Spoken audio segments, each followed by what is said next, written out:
Here's a little junk journal inspiration for when you're feeling a little uninspired.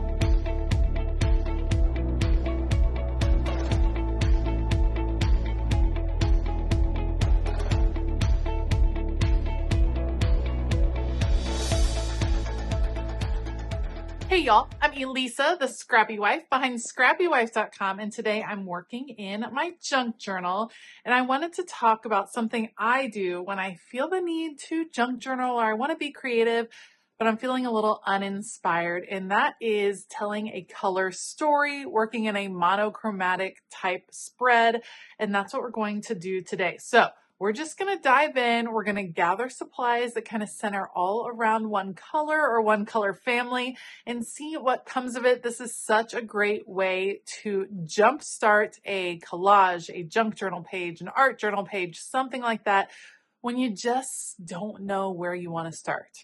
All right, let's go. We all have those times where we would like to do something creative, but we don't really know what to do or where to start, or we're just feeling uninspired to start. We want to do it, but where to go? One of my favorite techniques to do, whether I'm doing a journal entry or a planner spread, any of those things, is to pick a color or a color family. In this case, for this spread, I'm going to go with yellows. We're going to go with yellows in all kinds of ranges, but even if you don't necessarily pick one specific color, maybe you're just going to go warm tones, maybe you're going to go cool tones, maybe you're going to look for one piece of paper that is your inspiration, and then you're taking a color from that. But picking a monochromatic or a single color family spread or working on one of those is a really easy way to dig into creativity that feels like it doesn't have as much of a barrier. It simplifies the decision-making process. And I feel like when we are tired for whatever reason, physically, emotionally, we're tired of making decisions. Decision fatigue is real, and crafting oftentimes involves making decisions. So if you limit those decisions by knowing in advance, hey, I already know that I'm going to stick with yellow things, then when you're digging through a big bin of paper like this, it's not, I have to look at every single piece of paper and determine what I want to use. It's, hey, is any yellow jumping out at me? All I have to do is pick yellow things, and I either grab it or I don't. I pull a piece of paper out. Do I want to use that yellow thing? No, I don't. And I put it right on back in there. It makes the process go smoother, and you get to dig into the actual creating a little bit faster as you're trying to figure out what supplies am I going to pull, that type of thing. It just makes it a little easier. And once you're actually putting paper to paper, working on your collage, starting your junk journal page, it's a great way to dig into the actual process, which is what we're there for. Picking supplies is definitely part of crafting, but it can feel like an obstacle if you're like, oh, I have so many supplies, I don't even know where to start. Start with one color. I also want to say, for those that are starting their junk journaling journey, it wouldn't be a bad idea to just start several pages with a rainbow of colors, meaning start yourself a red page, start yourself an orange page, work your way through the rainbow. Don't think I have to finish these pages. Think I'm just going to start, and then you kind of have a base for some of the odds and ends that might pop up as you're collecting all of your junk. So when you have the random red piece or the random green piece, you have a place to put it, and you can just go ahead and put it into your junk journal on those pre-started or pre-formed pages. Now, I do struggle a little bit with explaining my junk journaling process because honestly, I am just working on creating an aesthetically pleasing collage to my own eyes. I don't know if the way I junk journal follows, certain artistic norms and things like that, but I know that there are certain things that I like to see. And one of those is a balance of color and texture and patterns across both pages. So oftentimes when I'm junk journaling, this is a junk journal that I got from Yellow Paper House. It has a lot of different background pages. I try to treat the background color as a neutral no matter what it is, which is why I'm a little bit ignoring the highlighted green in the background. But I like to balance. So if you see me use a paper on one side of the spread, odds are I'm going to try to use that paper in some way on the other side of the spread.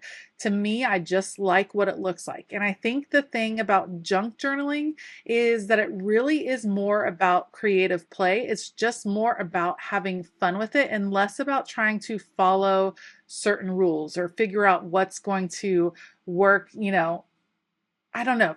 I feel like there's just no rules, and I don't want to give you a process that gives you rules. We've already put in one rule. Pick one color. Just go with the one color. If you like maximalist look, then do what I do and find all the different supplies that have that one color. If you are more of a minimalist, well, then pick just a few supplies that jump out, cluster them together, and create yourself a happy little page. Don't put so many rules on yourself. Some of us love a rule, some of us hate a rule. Either way, I think junk journaling is a wonderful experiment and exercise in freedom and creative play. Now, some things I have been learning as I've started doing a bit more junk journaling, collage journaling, is that I often work on the background first. I work big to little, and what I'm doing here is really setting down a background that I can build on. I don't think anything on this particular page rises to the level of what I would call a focal point. You can certainly do a whole junk journal full of just collaging that is basically backgrounds. So you don't have to worry about focal points. I've learned that I do like a focal point on a page. I do like when it has something interesting that draws your eye to it. And that's kind of where I'm going to work from here. So this is a little bin I have that has all these warm color ephemera pieces that are odds and ends from various different collections and kits. And I have a hard time throwing away ephemera, I'll be honest. So I'm going through the bin and pulling out anything that is yellow. They don't even have to coordinate. I'm not going with a theme of spring or anything like that. I'm basically going, my theme is yellow. Find all the yellow things you can. Will I use all these yellow things on the page? No, I will not. Just because, I mean, I could have put them all over the page and that would have been totally fine. But in this case, I wanted to change things up. We're just going to have a few little focal points around the page. And the way I'm going to do that is with these people. And I tend to follow what I'm going to call the rule of three. So 3 different places, a little triangle form. Think of the triangle that you like in an ideal kitchen between, I think it's the sink and the oven and the refrigerator. Making those into a triangle is supposedly the most functional way to organize your kitchen. I think creating a little triangle of focal points on these pages is really pleasing to the eye as well. So we have our women located in 3 different ways. I'm going to have them pop a little bit by adding some pieces behind them that make them stand out. I could have also put them on a different color paper, added a black outline. There's lots of ways to make them pop. I do want to keep in mind that I'm trying to keep things relatively monochromatic. So I'm trying not to bring in other colors. Yes, a little bit of green is finding its way in, and of course black for a contrast is finding its way in, but mostly we're going to stick with just yellow. And once I had the focal points on the page, then I'm just adding little bits and pieces around them that help to bring attention to where all those women are in the spread. Now, one of the purposes of my junk journaling in general, one of the reasons I love junk journaling is that it gives me a chance to use some of those odds and ends, those bits and pieces of supplies that probably won't find their way onto a planner page or a memory keeping project. I just have a few of it left, and I have this whole bin of PET stickers, like pieces of rolls that I'm not going to use in a big project, but are just kind of sitting there. And so I try to pull that out every time I junk journal to see what PET stickers I can add. I actually found a whole roll of, or a whole little strip of yellow stickers from Wrong Wrong Devo, because she has color themed sets. So I pulled out that. I have these houses. We're just going to add all of these stickers. And is there anything more fun than just putting stickers down. It is so freeing for those of us that tend to hoard stickers, or if you were like me, taking a sticker off the sticker sheet when I was little was like blasphemy. I collected stickers in one of those old school photo binders where you like picked up the plastic on the page, a little sticky, and I would put the whole sticker sheet on there. I never took the stickers off. I kept them on the sheets, and I did that when I was little, and I think has stuck with me all these years. So something about taking the stickers off the roll and kind of just willy-nilly putting them all around the page it feels a little rebellious, which makes it feel extra fun when you're creating. So I'm just having fun. These stickers have nothing to do with each other. We have sunflowers and Stanley cups mixed with our vintage ladies over our music and library cards. None of this has anything to do with each other. It's all just about the color yellow, and that's what we're embracing. And like I said, it makes the process easier, a little more whimsical, you might say, because I'm not really worried about a deep meaning behind these pages. Now, kind of like what I did with the papers in the background, something I'm considering is if I have sunflowers on the left, I'm trying to put some sunflowers on the right. If I have lemons on the right, I'm also including some lemons on the left. I just want it to feel pretty balanced. To me, this spread, you just take it all in together. One little extra piece of whimsy, I cut those two shoes apart, those two Converse style shoes, and I put them on my little vintage woman. So she's wearing ginormous clown shoes, and I think that is pretty funny. Okay, the last thing I'm going to do on the spread, actually second to last, is I'm going to go ahead and add a quote.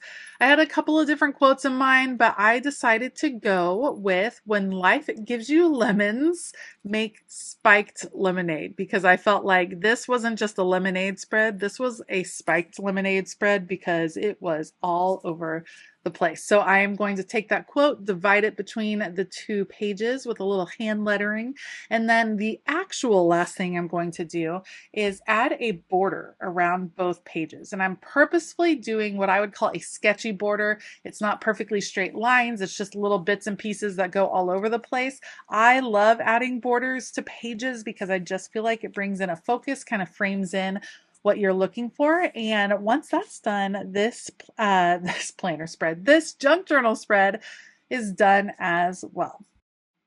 So let me know down below if you're going to try a monochromatic spread, what color are you going to start with? I opted for yellow because it's a happy color. What color are you going to start with? Do you have to go in rainbow order? Let me know in the comments. If you like this video, please give it a thumbs up. Consider hitting that subscribe button as well as the bell notification button. And a huge shout out to my Patreon group.